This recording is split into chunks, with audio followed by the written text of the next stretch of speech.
Before diving into this incredible story, consider subscribing to the channel and hitting the bell. Every story here has something to say, and you won't want to miss a single one. Thomas D. Whitmore III had never heard his daughter laugh. This simple fact weighed on him like an invisible burden, heavier than all the responsibilities that accompanied his name and fortune.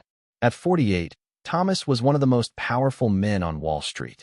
At the head of an investment fund worth more than $20 billion, he embodied American success, the kind of man to be admired or feared. His family, an industrial dynasty dating back several generations, had built an empire on hard work, rigor, and audacity.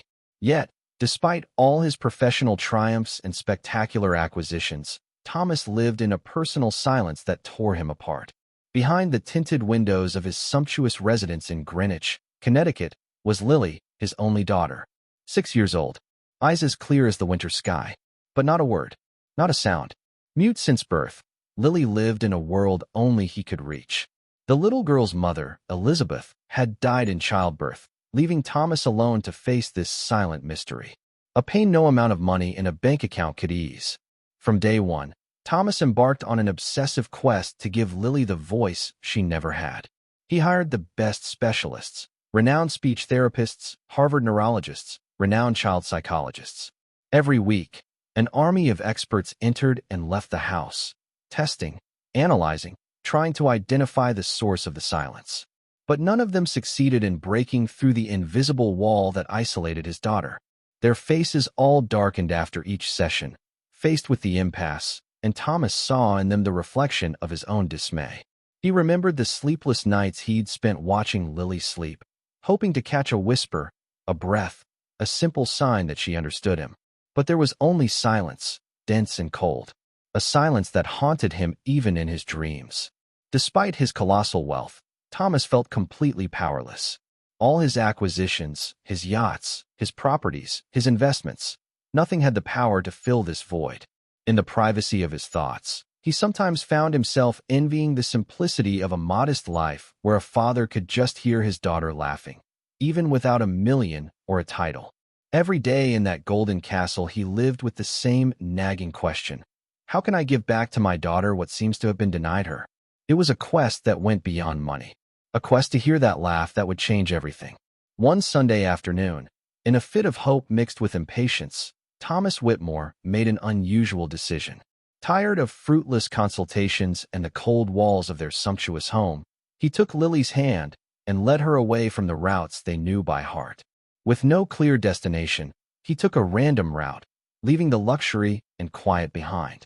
After an hour's drive, they arrived in a working-class neighborhood of Brooklyn, a far cry from the sanitized perfection of Greenwich. Here, the buildings bore the marks of time, their crumbling facades telling stories of men and women who struggled every day. They stopped in front of a modest park known as Southwood Green. The place seemed forgotten by everyone.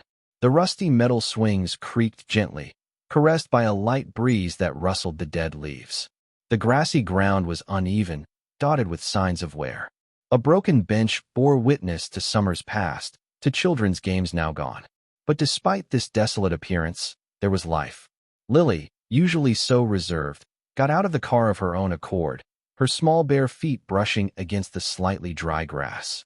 Her clear eyes, always curious, scanned her surroundings with newfound attention. A different sparkle shone in her eyes, a mixture of wonder and shyness. On the worn grass, 3 boys played with a tin can, rolling it along the ground as if it were a toy car. Their laughter and shouts filled the air with a raw, genuine energy, far removed from the golden silences of the Whitmore household. The tallest was named Jamal. His serious face was softened by a natural gentleness. He kept a protective eye on his 2 younger companions.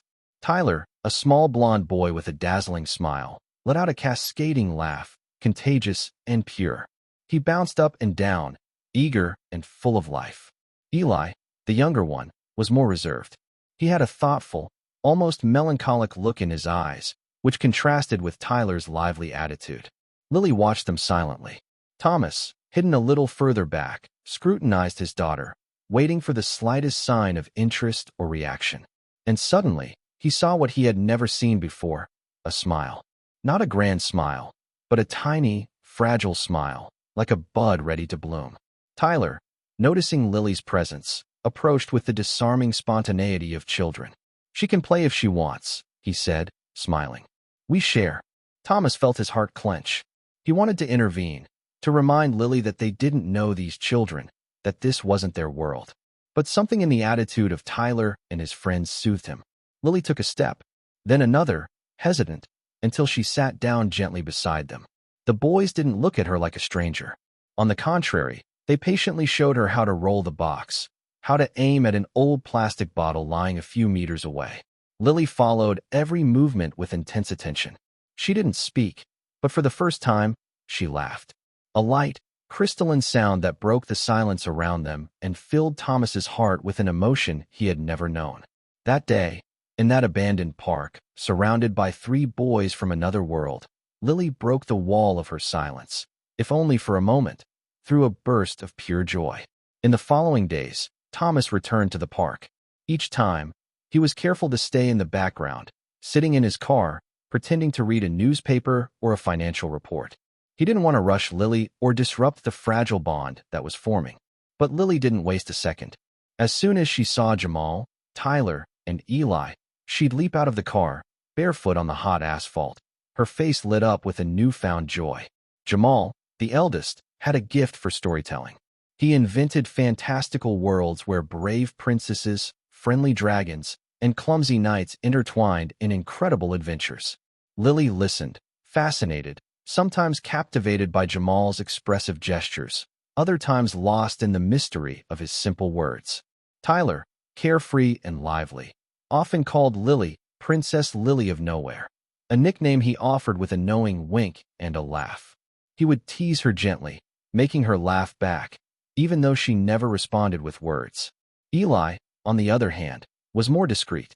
He almost never spoke, but he had this gentle, attentive way of placing his hand on Lily's, as if to tell her without a word that he was there, that she wasn't alone. This silent touch was a balm to her heart, and often, Lily found herself closing her eyes, letting herself be enveloped by this discreet tenderness. One Thursday afternoon, the park was quiet, bathed in golden light. Tyler, in the midst of a dramatic display, pretended to fall heavily to the ground, clutching his leg with an exaggerated grimace. "Ouch! I broke my leg," he exclaimed, cooing. Jamal and Eli played along, feigning concern. Lily, who had been watching, approached slowly, her eyes shining with a newfound concentration. Then, in a barely audible whisper, almost as if she feared the words would escape, she said, "No, you're not broken." Thomas, in his car, felt his breath catch. That simple whisper, that refusal to believe the feigned pain, was Lily's first clear word in years. His heart was beating so hard, he was afraid the whole world would hear it. Intrigued and moved, Thomas sought to learn more about these boys who seemed to have awakened something in his daughter. His search led him to a modest community center just 2 blocks from the park, a place called Hope Home. This center was a refuge for abandoned children, those from broken homes, or those simply forgotten by society. There, in modest hallways and rooms filled with laughter and tears, lived Jamal, Tyler, and Eli. The home was run by a woman in her 50s, her face marked by fatigue but lit up with kindness. Her name was Margaret Evans, a passionate former schoolteacher who had made this center her life's mission. Margaret knew these boys like her own sons. She spoke of them with pride mixed with tenderness. "They have little, but they give everything," she explained to Thomas during their first meeting. "They know what it feels like to be ignored, to not count. So they watch, they listen, they learn to be present. You know, that's worth more than 100 therapists." Thomas understood then, with shattering clarity, that despite everything he had bought or commanded in his life, he had never possessed the most precious thing, true human connection. He, the man whose name opened all doors, had just seen his daughter progress, blossom, thanks to 3 children whom society had long ignored, even despised.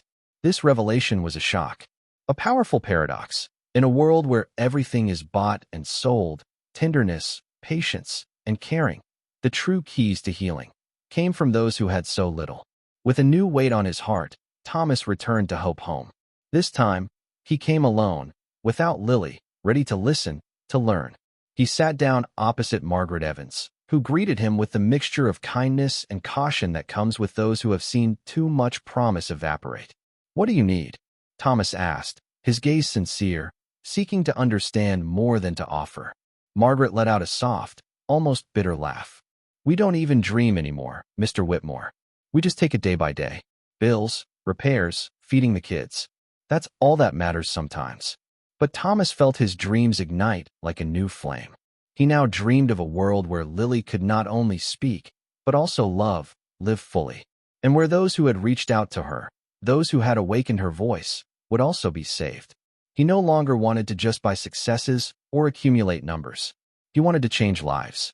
6 months later, Thomas Whitmore III announced the creation of the Three Voices Foundation, a quiet but powerful tribute to the 3 boys who had given his daughter a voice. He invested millions of dollars to renovate Hope Home. Crumbling walls were repainted, floors repaired, and learning and recreation spaces were created. Qualified staff, educators, psychologists, mentors, were hired to provide each child with the means to thrive. But Thomas's attention also turned to individual dreams. Jamal, whose talent for drawing and painting had emerged through Lily's contact, was enrolled in a prestigious art school in Brooklyn. Tyler, always curious about animals and nature, received a scholarship to a biology and natural sciences program. As for Eli, quiet but brilliant, he found a computer science mentor who helped him develop his skills and envision a promising future. Beyond these visible transformations, an unbreakable bond was formed between these young boys and Lily. They became more than friends. They became her brothers at heart. Every week, they came to see her in the Whitmore house, bringing with them the simplicity and joy that had given life back to the mute little girl. Lily, now freed from the weight of silence, spoke with them freely, expressing herself with a newfound spontaneity. She laughed aloud, danced with Tyler in the light-filled living room, played Scrabble with Eli while exchanging knowing glances, drew alongside Jamal, sharing their dreams in color. Thomas watched this metamorphosis with deep emotion, aware that the rarest wealth was not found in his bank accounts, but in these moments of simple, shared happiness. He knew that, thanks to all of them, life had finally offered him what he had always sought, a true meaning, a true voice. 2 years had passed since that first meeting at Southwood Green Park. 2 years during which the lives of Thomas, Lily, Jamal, Tyler, and Eli had been turned upside down. That evening, at a grand New York hotel, a unique charity gala brought together hundreds of guests, philanthropists, businesspeople, artists, and public figures. The event celebrated the success of the Three Voices Foundation and paid tribute to those who had transformed silence into a song of hope.